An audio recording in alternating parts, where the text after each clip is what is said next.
નમસ્કાર મિત્રો, વિડીયોમાં તમારું સ્વાગત છે। જી હા મિત્રો, અત્યારે હાલ મોટા અને દુઃખદ સમાચાર સામે આવી રહ્યા છે। તો મિત્રો, સમાચારમાં વાત કરીએ તો મહેસાણાના કડીના વરિષ્ઠ ધારાસભ્ય કરશનભાઈ સોલંકીનું થયું નિધન। લાંબા સમયથી કેન્સરની બીમારી સામે લડત આપ્યા બાદ આજે કરશનભાઈ પામ્યા મૃત્યુ। સીએમ ભૂપેન્દ્ર પટેલ સહિત મંત્રીમંડળ પહોંચ્યું અંતિમ દર્શને। જી હા મિત્રો, અત્યારે હાલ દુઃખદ સમાચાર સામે આવી રહ્યા છે। પીએમ મોદીએ ટ્વીટ કરીને પાઠવી શ્રદ્ધાંજલિ। ધારાસભ્ય કરશનભાઈ સોલંકીના અવસાન પર પ્રધાનમંત્રી નરેન્દ્ર મોદીએ દુઃખ વ્યક્ત કર્યું છે। સ્વ કરશનભાઈ સોલંકીના સેવાકીય પ્રવૃત્તિને યાદ કરી પરિવારને સાંત્વના આપી શ્રદ્ધાંજલિ પાઠવી હતી। જી હા મિત્રો, અત્યારે હાલ દુઃખદ સમાચાર સામે આવી રહ્યા છે। નોંધનીય છે કે કરશનભાઈ પોતાના સરળ અને સૌમ્ય કારણે સમગ્ર વિસ્તારમાં જાણીતા હતા। તેઓ ઘણીવાર સરકારી બસમાં મુસાફરી કરતા તો લોકોમાં ચર્ચાનો વિષય બની જતો હતો। કરશનભાઈના અવસાનના સમાચાર મળ્યા બાદ મુખ્યમંત્રી ભૂપેન્દ્ર પટેલ તેમના અંતિમ દર્શને પહોંચ્યા હતા।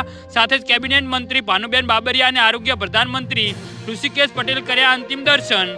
જી હા મિત્રો, અત્યારે હાલ મોટા સમાચાર સામે આવી રહ્યા છે। તો મિત્રો, આના વિશે તમારું શું કહેવું છે તો નીચે અમારી કમેન્ટ બોક્સમાં જરૂરથી જણાવજો અને અમારી યુટ્યુબ ચેનલને સબસ્ક્રાઇબ કરવાની ભૂલતા નહીં। વિડીયો પૂરો જોવા બદલ તમારો આભાર।